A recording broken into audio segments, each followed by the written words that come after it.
At 5:30 a.m. on November 13th, 1989, 16-year-old Amy Widener woke up coughing in her upstairs bedroom in Indianapolis, Indiana. Amy's throat burned. She glanced over at the clock on her bedside table and saw how early it still was. Now, normally she would have slept a bit longer before getting up and getting ready for school, but she just kept on coughing, so she knew she was not going to be able to fall back asleep. And she knew she needed to stay home sick today. Amy heard a knock on her bedroom door, and her mother, Gloria, walked inside, holding a 2-year-old little girl in her arms. Her mother said she'd heard Amy coughing, and she wanted to check on her. But Amy barely even heard what her mother was saying. Instead, she was smiling at the little girl. In a big, animated voice, Amy said, "Good morning," and the little girl smiled back, reached out her arms, and said, "Mamie," which was her name for Amy. This little 2-year-old girl was Amy's daughter. The girl's father was a friend of Amy's who was a couple years older than her, but he had never really played a role in the baby's life. When Amy's daughter was born, Amy had loved her immediately, but she had also been terrified. She had no idea how she was going to raise a child on her own, and she thought her life as a normal teenager was basically over. But Amy's mother, Gloria, had done everything in her power to make sure that didn't happen. Gloria had played a huge part in raising this little girl. In fact, Amy's daughter often called Gloria Mom. And Gloria's help, along with the help from some of Amy's teachers, had allowed Amy to not only stay in high school, but to thrive. Amy got good grades, she was a cheerleader, she played clarinet in the high school band, and she even tutored other students in French, a language she absolutely loved. She had dreams of going to college someday, and most people who knew her just assumed she would grow up to be a really cool French teacher someday. Back in the bedroom, Amy told her mother there was just no way she could go to school today with her cough. Her mother agreed and told her that she could still take her baby to the babysitter like she usually did during the week, but Amy said to leave her at home. It'd be nice to spend the day with her little girl. Gloria said okay, and then put the little girl on the bed next to Amy, and then she walked out to get ready for work. As tired and sick as Amy felt, she couldn't stop smiling. She loved that her mother had made it possible for her to still just be a teenager most of the time. However, she missed her daughter a lot when she was at school. And so a day like today, to be alone with her daughter, was really special. While Amy sat and talked to her daughter on the bed, her older brother, JP, walked in. The siblings were only a year apart, and they were extremely close. They drove to school together every day and ran in the same circle of friends. And this close-knit group of high schoolers spent almost all of their free time together. JP told his sister to get well and said he'd see her when he got home from school. The house remained loud and full of energy for the next couple of hours while Amy's mom got ready for work and her brother and 2 younger sisters got ready for school. But eventually, everybody cleared out and the house became quiet. Amy continued to sit on her bed and just play with her daughter. In a house with 4 school-age kids and a baby, silence was very rare, so this morning felt extra special. However, that feeling quickly disappeared when Amy heard a door open downstairs. She figured one of her younger sisters must have just forgotten their backpack or something. So Amy cleared her throat and coughed a little, and then called out to see who would come home.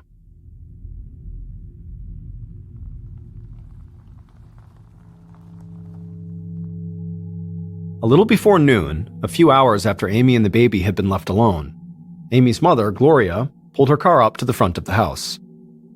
She had called Amy several times from work, but she hadn't gotten an answer. She worried that since Amy was sick, she might have fallen asleep, and she just wanted to make sure Amy and the baby were okay. Gloria got out of her car, rushed up the walkway, unlocked the front door, and walked inside. She called out for Amy, but she didn't hear anything. Then, as she walked through the front room and reached the bottom of the stairs, she froze. Amy's little girl was sitting on the landing at the top of the stairs all by herself, and she was crying. And she had blood on her pajamas. Gloria instantly ran up the stairs and picked up the baby and held on to her tight, and then she ran through the upstairs hallway and called out for her daughter again, but still didn't get any answer. Gloria reached Amy's bedroom and opened the door. She looked over at the bed and immediately began to scream.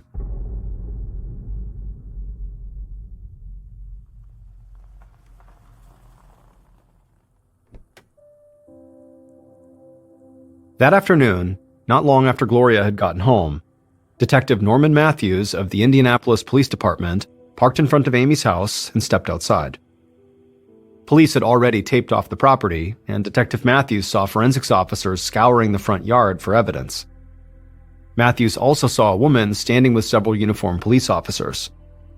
The woman was crying, but at the same time, she was gently bouncing a little girl in her arms, doing everything she could to make sure the girl wasn't scared or upset. Matthews put on gloves, ducked under the crime scene tape, and walked into the house through the front door. More forensics officers were busy searching both floors of the house, and one of them pointed Matthews upstairs. Matthews walked up the steps, went down the hall, and into Amy's bedroom. A camera flashed as a forensic photographer took pictures of the scene in the bedroom, while Matthews just stood there inside the doorway, staring at the bed. There, he saw Amy Widener's lifeless body. Her face and her red hair were bloody, she was naked, and there was blood all over the sheets and on the wall above her. Matthews stepped closer to the body, and he could see cuts and a deep gash on Amy's forehead, and there was bruising on her throat, arms, and legs. The attack on this young woman looked vicious and uncontrolled, which was horrific enough in and of itself. But when Detective Matthews had gotten the call to come to this house, he'd been informed that this attack had taken place while the victim's 2-year-old daughter was present, and that information made this crime scene much, much worse. Detective Matthews met with the forensics officer who was working in the bedroom. The officer told him that amidst the blood on the wall, they had found what looked like a pretty clear palm print. The officer said the forensics team would carve out that section of the wall to make sure the print was preserved in its entirety, in hopes they could eventually find a match in their databases. For reference, in 1989, DNA testing was still very much in its early stages, and so it was not being used as an investigative tool by the Indianapolis Police Department. Matthews stepped out of Amy's bedroom and, along with several other police officers, started a full search of the house. The front door had apparently been locked when Gloria had come home to check on Amy and the baby, and there was no sign of forced entry. But Matthews and his team found that the sliding glass door on the back patio was unlocked. He also found that Amy's brother's bedroom looked like it had been ransacked. The dresser drawers were open, and it appeared that some pieces of stereo equipment had been pulled out of the wall and stolen. And so on the surface, this murder now looked like it could have been the result of a burglary gone wrong. Maybe someone had shown up to rob the place and heard Amy or the baby upstairs, and then just attacked and killed Amy like a target of opportunity. But as Matthews and his team combed through the rest of the house, something hit him. No other rooms looked like Amy's brother's room. There were no signs of robbery anywhere else. If this was a robbery gone wrong, Matthews figured that whoever did it must have been familiar with the house. They must have known exactly where that stereo equipment was and had come there specifically to get it. Matthews knew he did have a witness that might be able to identify the intruder, especially if the intruder was someone who had been to the house before. But there was a big problem with this, because that witness was just 2 years old. After Matthews and his team had completed their initial search of the house, he met with Amy's mother, Gloria, outside. Gloria was able to confirm that stereo equipment was missing from her son's room. She also said JP usually kept about $50 in cash in a dresser drawer, but that was gone too. Matthews told Gloria that this information was extremely helpful, but there was something more important that he needed from her. He needed her permission for police to question her granddaughter.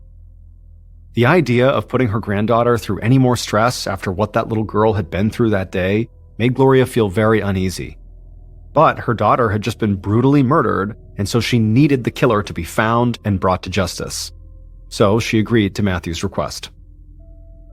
Gloria and Amy's 2-year-old daughter took a seat on the front porch, along with Detective Matthews and a police officer who specialized in working with young kids. And that officer introduced herself to Amy's little girl and then handed her some finger puppets. And then she asked the little girl to use these finger puppets to tell everybody what had happened that morning.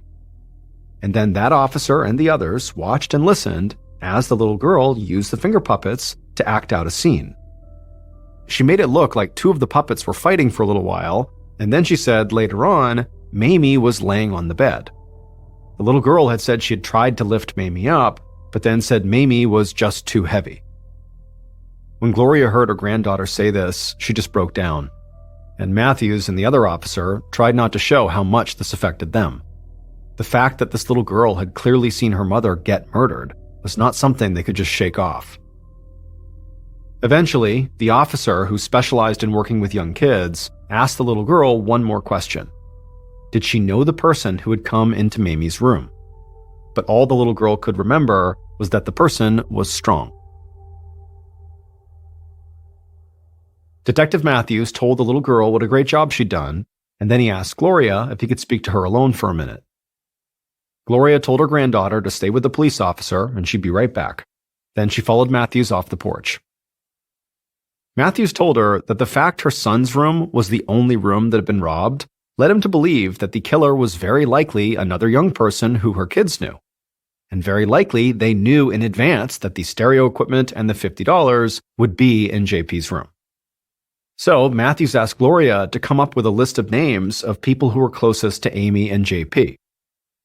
Gloria said that Amy and her brother JP hung out with a small group of friends, but she said there was someone outside that group that Matthews should definitely talk to before anybody else: the father of Amy's child, a young man named Tony Abercrombie. And sure enough, the day after the murder, Detective Matthews brought Tony into the station for an interview. Tony was 18 years old, tall with long wavy brown hair, and he wore jeans and a t-shirt. He looked to Matthews like almost every other teenager in the area. The night before, Matthews had seen Tony giving an impromptu interview about Amy's murder on a local news show, and Matthews didn't really know what to think about that. The reporter had most likely shown up at Tony's house unannounced, and it could be difficult for a young man like Tony to tell a reporter to leave him alone, but there was also the possibility that Tony craved the attention.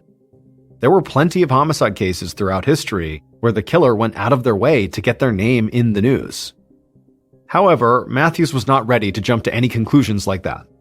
And now, looking at Tony across the table, he could tell this kid seemed very upset and maybe even a bit scared. Matthews told Tony he was not in any kind of trouble. The police just needed to know some things about his relationship with Amy. Tony nodded and told Matthews he'd been good friends with Amy's brother JP. That's how he had met Amy. He said they'd gone out a few times and then ended up sleeping together, and Amy got pregnant. Tony admitted that the idea of becoming a father at his age scared him, and he was not looking forward to the birth of the baby. However, when the baby was born, Amy and Gloria had basically raised her without him. So Tony said he hadn't talked much to Amy since then or had anything to do with his child. He told Matthews he'd gotten a phone call from Amy's friend that Amy had been killed on the morning it happened. Tony said he'd felt completely torn up when she had told him, and in fact, he had to leave work because he was so upset. Tony said he might not have seen Amy very much lately, but he still cared about her. And on top of that, she was one of the sweetest people he'd ever met. It didn't make sense that somebody would want to hurt her. Shortly after that, Matthews got Tony's work details and then told him police would follow up if they needed more information. And then he let him go. Matthews needed to see if Tony really had been at work on the morning Amy had been killed. But based on this one interview he had just done, Tony did not seem like the type of person who had done that TV interview to draw attention to himself. Instead, he just seemed like a kid who was very upset that a girl he'd been with and fathered a child with was now gone. In the days immediately following the murder, the investigative team started to look into a range of Amy's friends and classmates, believing the person who broke in and killed her was most likely someone Amy knew. But, based on what he'd seen at Amy's house, Detective Matthews had also developed a new theory. Maybe there hadn't been a break-in at all. Maybe Amy's brother JP had killed her and then ransacked his own room to try to throw off the police. So, Detective Matthews met with JP multiple times. And in every meeting, JP made it very clear how angry and upset he was that police would even think he could do something like this to his sister. He said he loved Amy, maybe more than anybody else in the whole world. They had been so close ever since they were little kids. But despite these multiple interviews and Detective Matthews's continued interest in JP, the detective did not find anything linking him directly to the crime. His fingerprints were all over the house, including inside of Amy's room, But that was expected. He lived there, so it really didn't mean anything. And there was nothing JP did in the aftermath of the murder that added more suspicion to him. In fact, JP just seemed devastated by the loss of his sister. And then on November 17th, so 4 days after Amy's murder, when Amy's friends and family all gathered together for her funeral, JP shared countless stories about some of the best times he'd spent with his sister. He said because they were so close in age, it was like they weren't just siblings. They were more like really good friends. At the funeral, JP, along with JP and Amy's mutual friend Rodney and some of Amy's girlfriends, did their best to try to console Amy's younger siblings and her mother Gloria. But it felt like an impossible task, because none of them could accept that this had really happened. Following the funeral, Detective Matthews and his team collected the guest book and made a note of everybody at the service who'd signed the book. Many of the guests had been Amy's classmates and her teachers. And so Matthews and his team first met with some of the high school students on the list that they had not already spoken to. But none of these interviews really led anywhere. All of them just sort of ended with the students talking about how much they were going to miss their friend. And at the same time, Matthews still didn't have any real concrete evidence, like any information on the bloody palm print that had been found in Amy's room. So one afternoon, in the week following the murder, Matthews walked down a long hallway lined with lockers at Amy's high school. School was already out, so there were only a handful of students who were still there. Matthews turned down a different hallway with classroom doors on either side and found the French classroom. He walked in and saw Amy's French teacher, Jody George, waiting for him. Matthews had heard from several people that Jody was Amy's favorite teacher, and so he told Jody this, and this immediately made Jody break down into tears. She told the detective that Amy had always been a great student, but the real reason that she and Amy had connected was actually because they both had been raising babies at the same time.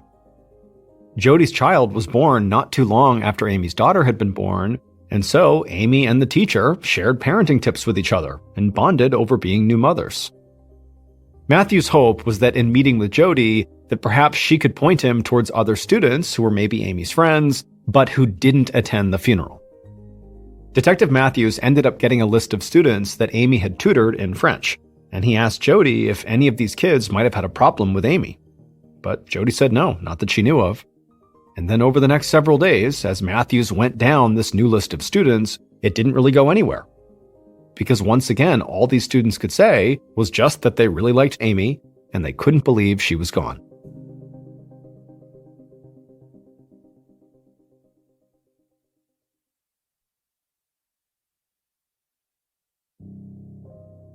By the end of November, about 2 weeks after the murder, Matthews felt like he had spoken to every high school kid in town, and he still wasn't any closer to finding Amy's killer. Tony Abercrombie, the father of Amy's daughter, looked like he had a solid alibi, as did her brother JP, who was seen in class by multiple people at the time his sister was killed.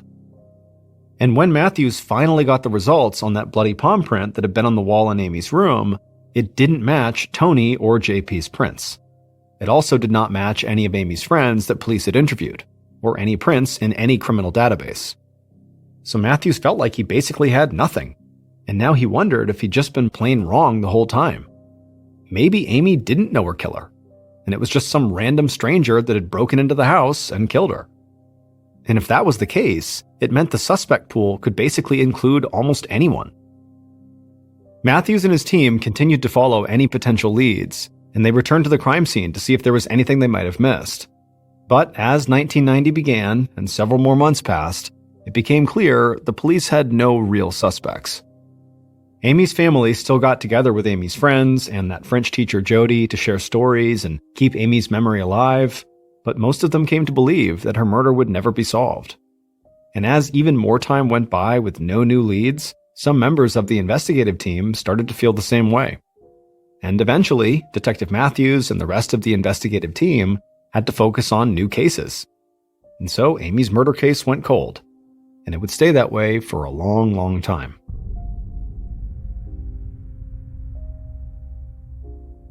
Fast forward to 2002, so 13 years after Amy's murder.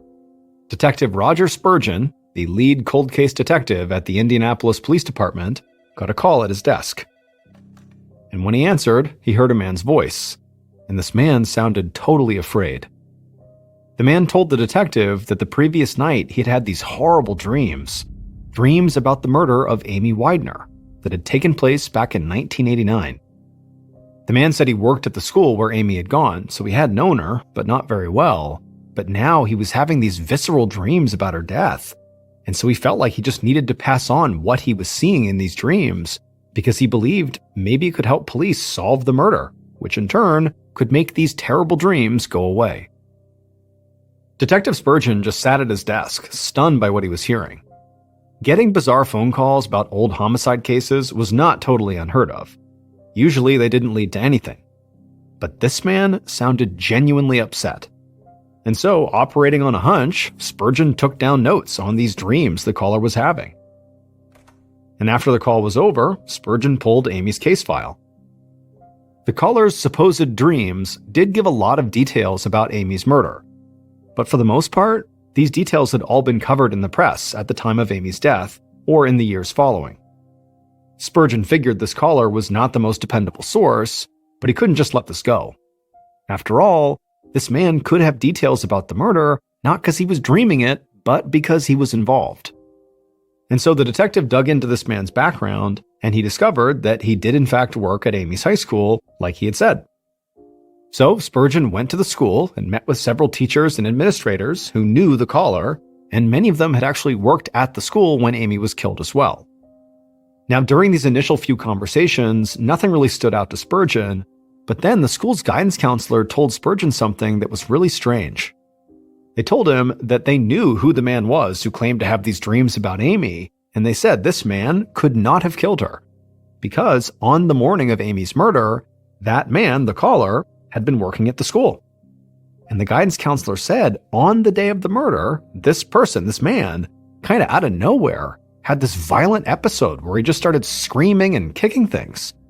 In fact, his episode had gotten so bad that eventually the counselor had to help the man out of the school and drive him home. This was definitely a new one for Detective Spurgeon. He'd gotten some strange calls before, but this man's dreams and now his episode on the morning of the murder were something else. Spurgeon followed up with the man who had called him about his dreams, and he even re-interviewed several people who'd been connected to the initial murder case. But just like during the initial investigation, nothing came out of these interviews. After several months of looking into the case again, the detective had nothing new. And so Amy's killer remained unknown and free. And soon her case went cold again. And it would stay that way for almost another decade.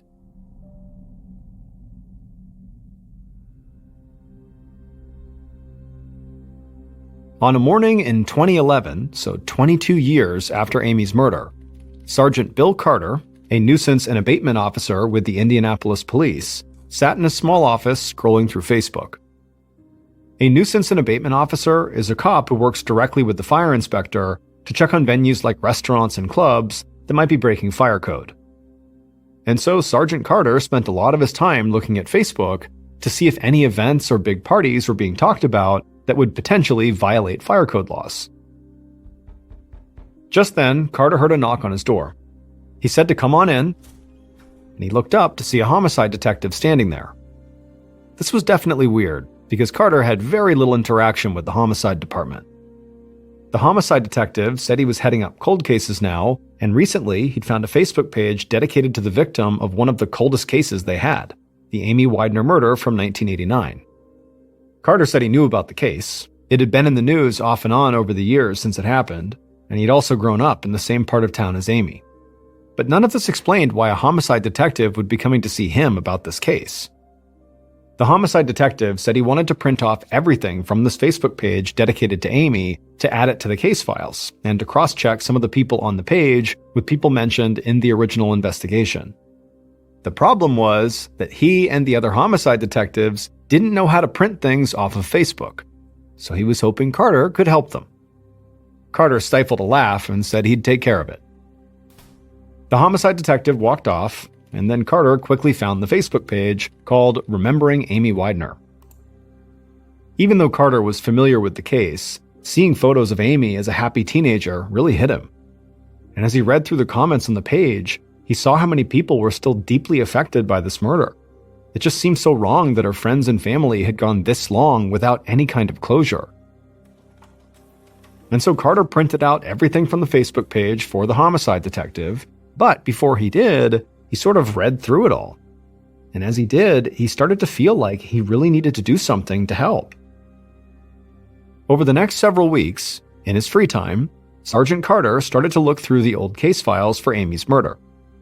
Now, normally, homicide detectives would not have wanted an officer from another department anywhere near their files, especially an officer who only dealt with fire codes. But Amy's case had remained unsolved for so long that they figured whatever Carter was doing couldn't hurt.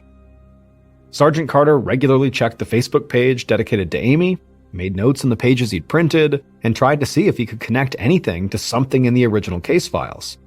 He even reached out to several of Amy's friends and family members who'd been interviewed in the past to see if they had any new information to offer.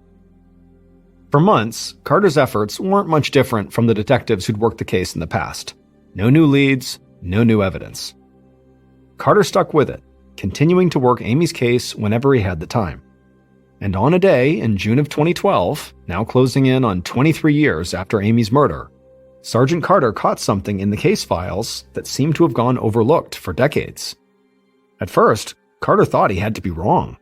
Maybe he'd been spending so much time with the case looking at countless pieces of paper and file folders that he'd just gotten confused, or he was delirious or something. But when he looked at what he'd found in the case file again, and checked it with the Facebook page and the notes he'd taken from the interviews he'd conducted, he was sure he had found something huge, something that apparently no other investigator had noticed. Sergeant Carter looked through the files one more time, found a phone number, grabbed his cell phone, and made a call. And he told the person who answered that he needed to speak to them as soon as possible about Amy's murder.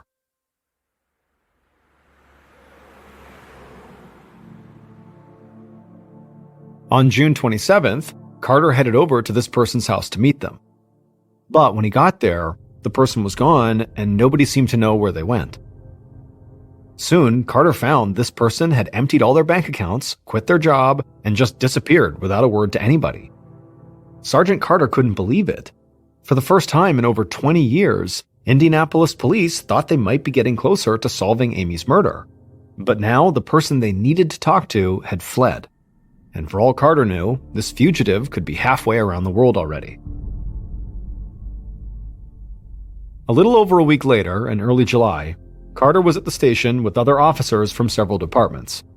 A team of Indianapolis police had been working with different agencies to try to track down the fugitive that they believed might be connected to Amy's murder.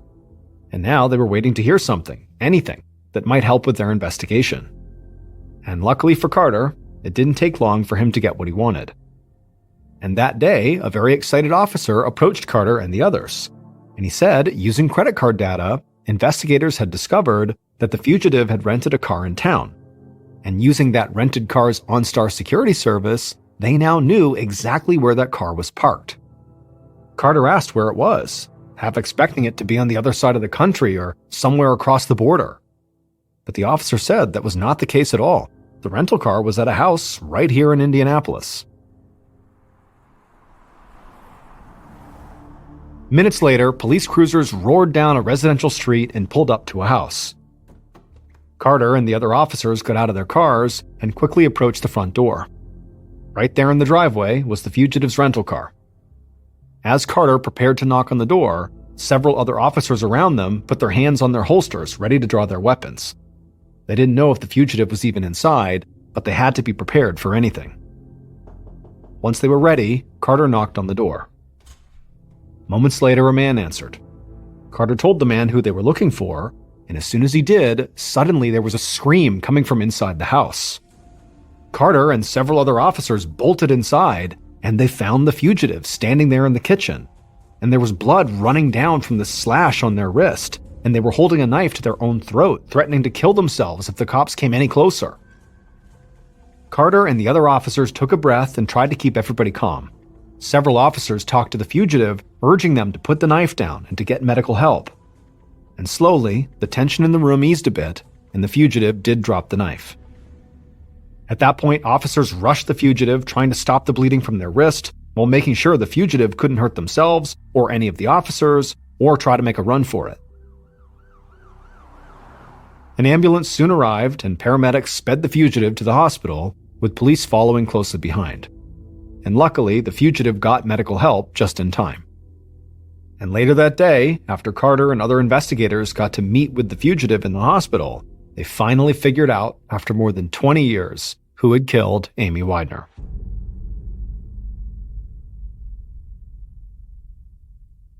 Based on information from the fugitive's statements, evidence found at the murder scene, and interviews conducted over the course of multiple investigations, the following is what police believe happened to Amy Widener on the morning of November 13th, 1989.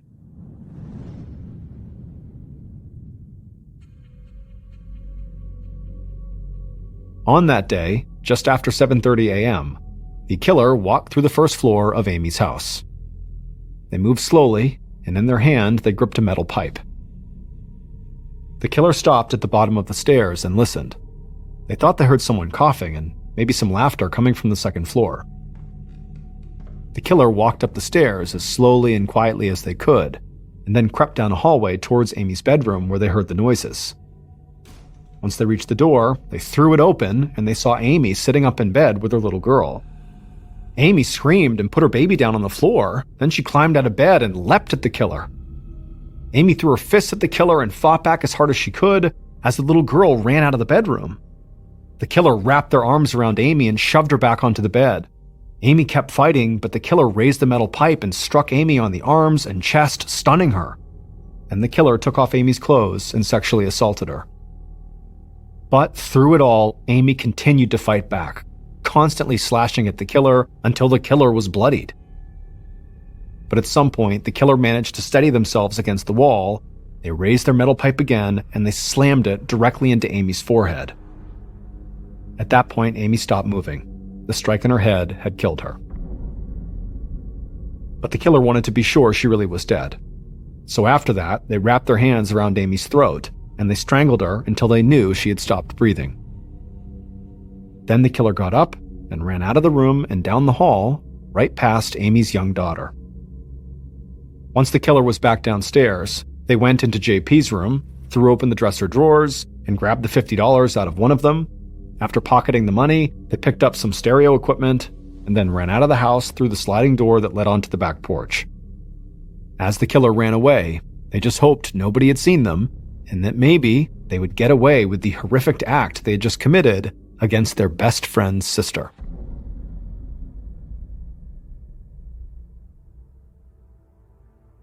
Rodney Dank, who was JP's best friend and who would remain close to the family following Amy's murder, had been Amy's killer.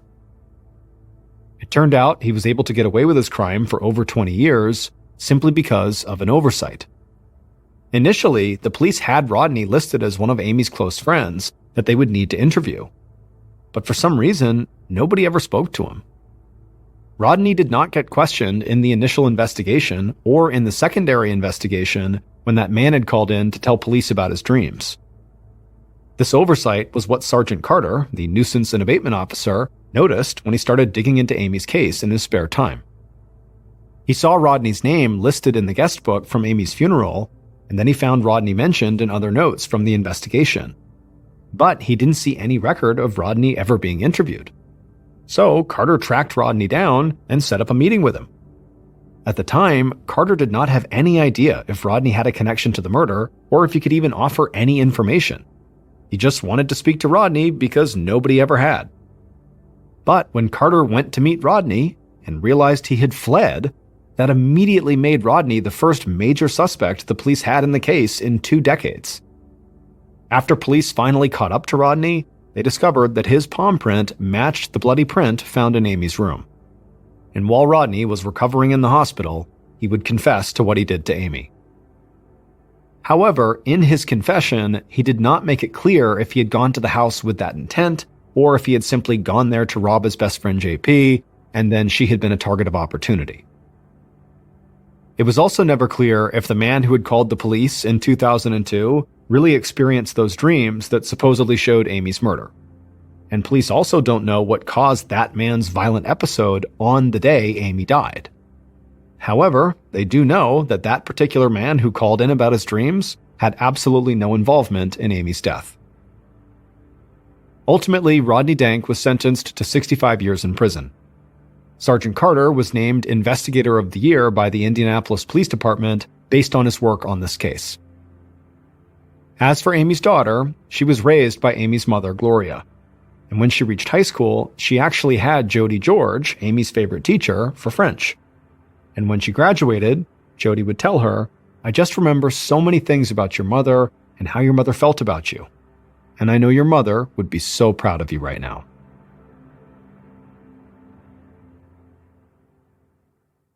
During the COVID-19 lockdown in 2020, Caroline Daniels stood in her backyard in suburban Iowa, watching her husband, Brian, blow up a small bouncy house that she just bought on Amazon. Brian had nearly gotten the thing inflated. They'd all been cooped up in the house for over a month because of the pandemic, so it was a godsend that the weather was nice and they'd gotten something fun for the kids to do outside. The moment the bouncy house was inflated, Andrew and Robin went running to it and piled inside with their dad. They screamed and giggled as their father bounced around them, launching them a few feet into the air every time. Caroline smiled and went back into the kitchen, where their nanny was cutting up some veggie sticks for a snack. She was about to grab a knife and help when the screaming outside turned from fun to painful. Caroline dashed back outside and found her husband kneeling next to Andrew. The little 4-year-old was curled up on his side, sobbing with pain. Caroline helped Brian scoop Andrew into his arms, then followed them inside. Brian laid Andrew on the sofa in the living room so that he and Caroline could try to figure out if the boy had any broken bones.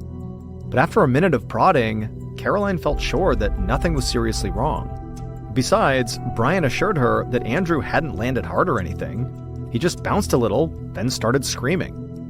This whole situation definitely seemed odd, but Caroline assumed that, he must have just landed at an odd angle or something. She gave him some Motrin to help with the pain, and after a few minutes, Andrew did calm down. And by dinner time, he was back to his usual happy-go-lucky self. By the following morning, Caroline had put the whole bouncy house incident out of her mind. She left Brian watching the kids while she hopped on a morning Zoom call for work. Halfway through the call, though, Caroline heard a piercing scream in the yard. It was Andrew again. She turned off her camera and raced downstairs.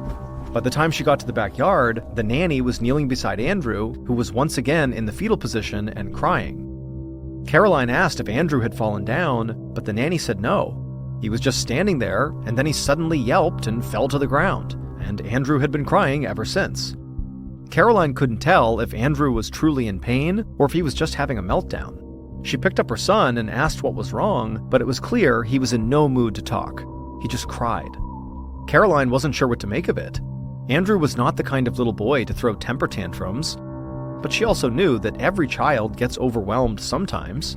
Besides, he hadn't seen his friends in months because of the COVID lockdown, and he was tired of being at home all the time, and so Caroline decided he must just be having a moment. Still, she gave him another Motrin, and about 15 minutes later, Andrew was back to normal. It suddenly occurred to Caroline that Andrew's molars might be coming in, which could be extremely painful. Once he was outside playing with the nanny again, she picked up the phone to call his dentist.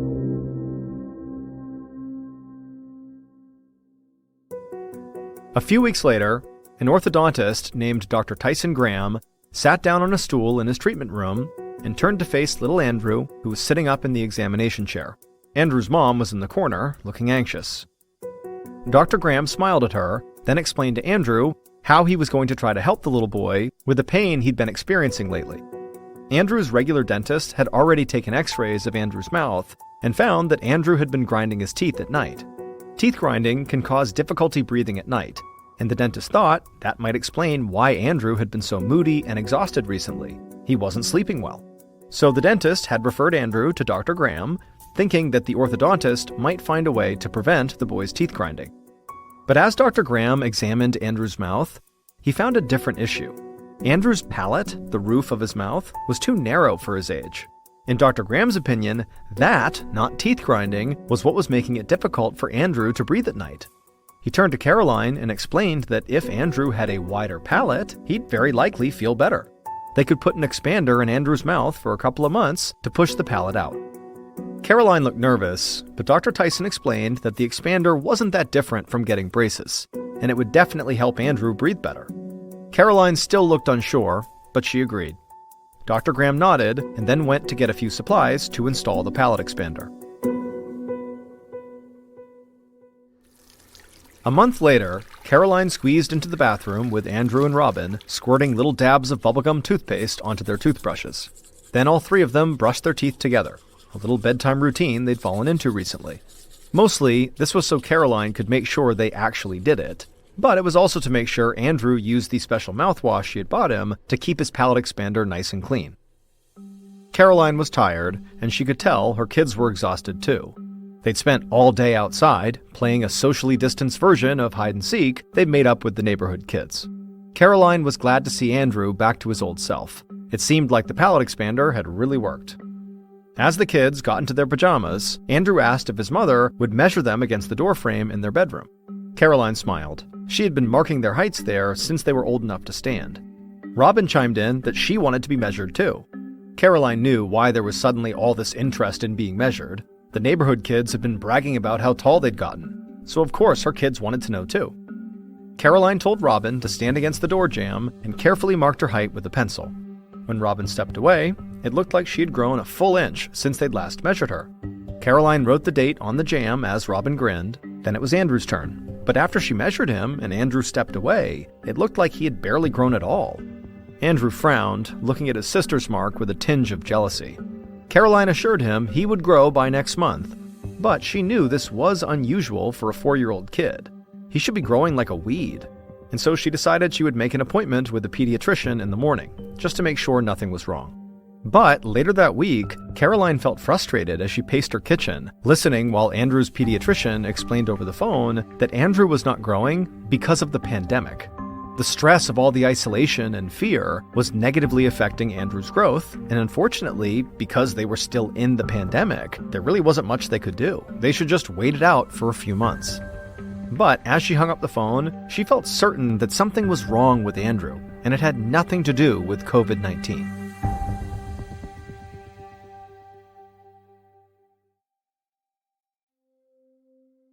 In early 2021, about 9 months after Andrew first started experiencing these sudden bouts of extreme pain, Caroline took him back to his pediatrician for a follow-up. She let Andrew walk ahead of her into the office. She intentionally trailed behind him a little so she could watch his stride.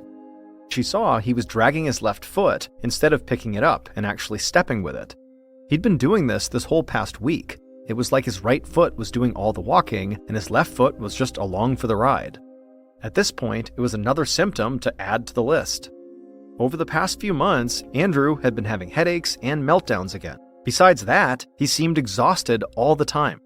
The Motrin still helped somewhat, but Caroline could see him getting more solemn and less playful with each passing day. She knew her baby was in pain, and it had to be due to something other than his narrow palate or the pandemic. Caroline had taken him to several doctors, trying to get some answers. A neurologist had told her that Andrew had migraines, while an ear, nose, and throat doctor still believed her son was having breathing issues while sleeping, and so he likely couldn't fall into a deep, undisturbed sleep, which explained why he was so tired. But to Caroline, none of these doctors were addressing the root problem. She felt like each doctor was focusing on one single symptom, but nobody was taking a step back to see the whole picture. What was the underlying condition or disease that was causing all these symptoms? And until somebody could put all the puzzle pieces together, Andrew would be the one suffering. But no matter how many times she tried to communicate this with all the doctors and specialists, it was like nobody seemed to understand. Caroline felt like she was losing her mind, but all she could do was just keep going to more doctors. And so she'd taken Andrew back to his pediatrician's office, hoping maybe he might finally have a real answer for her. While the pediatrician measured Andrew's height and weight, Caroline went through all of Andrew's symptoms. She expected the doctor to offer some kind of overarching explanation. Instead, he just stood upright and told her there was good news. Andrew had grown a bit since his last appointment. Caroline supposed that was good, but the rest of Andrew's symptoms showed no improvement whatsoever. And on the whole, Andrew wasn't feeling good. He was still in pain. And now there was this lazy foot issue. She wanted to know how they could start actively helping her son instead of just tracking all his symptoms. The pediatrician suggested that Caroline put her son in physical therapy to correct his foot imbalance. He promised to write a referral. Caroline thanked him, though secretly she felt overwhelmed by how many appointments this would likely add to their already doctor-heavy calendar. But it just felt like there was nothing else she could do. She had to go through with it. So she smiled and promised the doctor she would get Andrew into therapy soon. Later that week, while Andrew was going through his physical therapy routine, Caroline, who was in the room watching him, felt uneasy. Andrew's therapist, Miss Ashley, was walking Andrew through an examination. Caroline smiled as Andrew walked around the room with a determined look on his face. Miss Ashley took notes and told him he was doing a great job. Then Miss Ashley asked him to sit cross-legged on the floor. Andrew tried, but he couldn't quite get his legs to cross over one another. One leg would bend, but he couldn't bend his other leg enough to sit upright. Before long, he got frustrated and told Miss Ashley he couldn't do it. Miss Ashley said that was okay, and then they moved on to other activities. After his session was over, Andrew came running over to his mom, and Caroline scooped him up. She let him rest his head on her shoulder, and then Miss Ashley came over and explained that Andrew might have a congenital condition called Chiari malformation.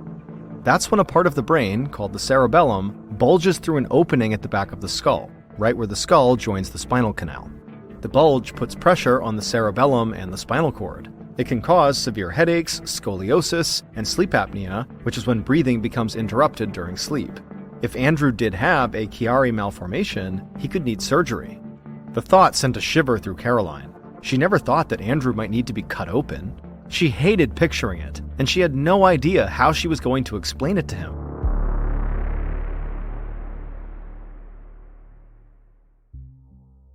The following winter, in 2022, Caroline was in Andrew's bedroom helping him into his pajamas, the same pair of red flannel pajamas that he'd been wearing for 2 years now. It felt like his sister Robin outgrew her clothes every few months, but Andrew hadn't needed new pajamas or t-shirts since before COVID. Andrew was 6 years old now, but he still looked like he was closer to 4, and this evening he was throwing a tantrum like a bona fide toddler. But Caroline didn't blame him. After dinner, she and Brian had taken Andrew out for ice cream and broke the news. Because of what was going on with him, he had to quit his hockey team. The skating was causing too much pain in his knees and back. It was just too much for his underdeveloped body. At first, Caroline just felt heartbroken for making Andrew so sad. But now, she was so frustrated she was becoming angry at all the doctors. She was tired of having to tell Andrew that nobody knew why his body was failing him. The latest theory, that Andrew had Chiari malformation, wasn't right either. Andrew had tested negative for the condition last year. Since then, Caroline and Brian had taken their son to countless more specialists. A new pediatrician for a second opinion, a pediatric internist, even an adult internist, just in case they found something different. In total, Andrew had seen 17 different doctors over the last 3 years. But all those doctors were still stuck in a cycle of treating his symptoms individually. Caroline finally got Andrew into bed, though it broke her heart to leave him red-faced and tear-streaked, his little arms wrapped around his favorite stuffed animal. She went downstairs and started scrolling on her phone just to decompress. A Facebook friend had posted an article that looked interesting about a new artificial intelligence software called ChatGPT. You could ask it any question, no matter how complex, and it would scan the whole internet in a matter of seconds to generate an answer. People were using it to create marketing plans for their companies, to write blog posts, and to make mashups like fairy tales written in the style of a mafia movie, or resignation letters if they were written by famous TV characters. It seemed like a fun way to spend an hour, so Caroline started messing around with ChatGPT. When Brian came into the living room and sat down next to her on the sofa, she read him some of the funniest mashups it had made. Brian laughed and then joked that she should try to use it to diagnose Andrew. Caroline laughed dismissively, but then she wondered. It was a long shot, but why not? Maybe ChatGPT would find some rare, obscure disease that most specialists had never heard of.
Or maybe it would unearth some clue, some pivotal question to ask that would help one of his doctors see the whole picture.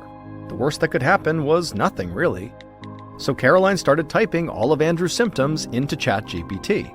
She even went and got her copy of medical notes from an MRI he'd gotten and typed them in, line by line.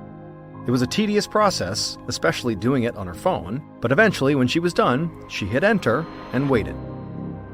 A few moments later, the little text box started suggesting possible answers, but they were all conditions that Andrew had already been tested for. Caroline's heart sank.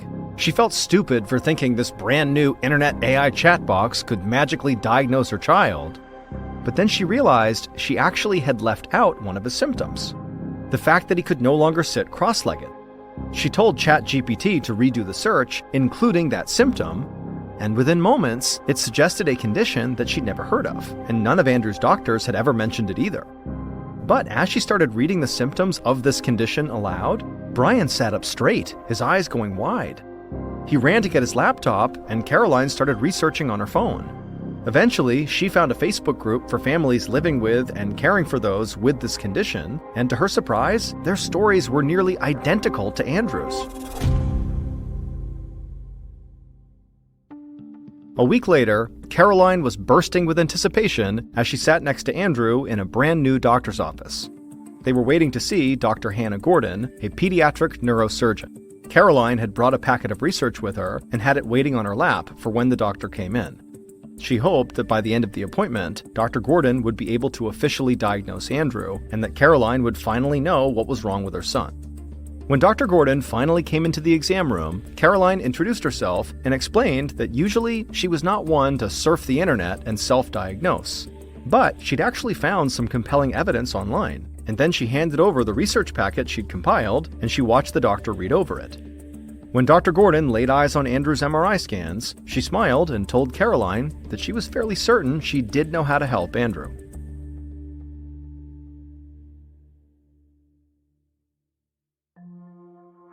Dr. Gordon explained that Andrew was suffering from a condition called tethered cord syndrome, the same condition that ChatGPT had identified. The spinal cord runs like a cable through the bones that make up the spine, from the base of the skull to the tailbone. However, in rare cases, the spinal cord improperly attaches itself to something inside the bones of the spinal column. As a result, the spinal cord's movement is limited. In short, it gets stuck. Andrew's spinal cord was stuck to one of those growing spinal bones, causing him extreme pain and all his other symptoms. It was also why he couldn't sit cross-legged, a symptom that's so common among people with tethered cord syndrome that ChatGPT recognized the pattern. Caroline believes that ChatGPT was able to diagnose Andrew because it was doing the very thing she had spent years asking doctors to do. It took a step back and considered all of Andrew's symptoms, instead of picking and choosing or focusing on them one by one. Luckily for Andrew, he was able to undergo surgery to detach his spinal cord from where it was stuck. Once the tension was gone, Andrew's symptoms soon disappeared, and he went back to his happy-go-lucky self. For real this time.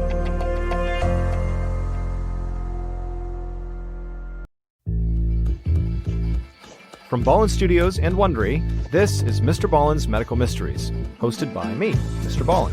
A quick note about our stories. They are all inspired by true events, but we sometimes use pseudonyms to protect the people involved. And a reminder, the content in this episode is not intended to be a substitute for professional medical advice, diagnosis, or treatment. This episode was written by Aaron Lamb. Our editor is Heather Dundas. Sound design is by Ryan Potesta. Our senior managing producer is Nick Ryan.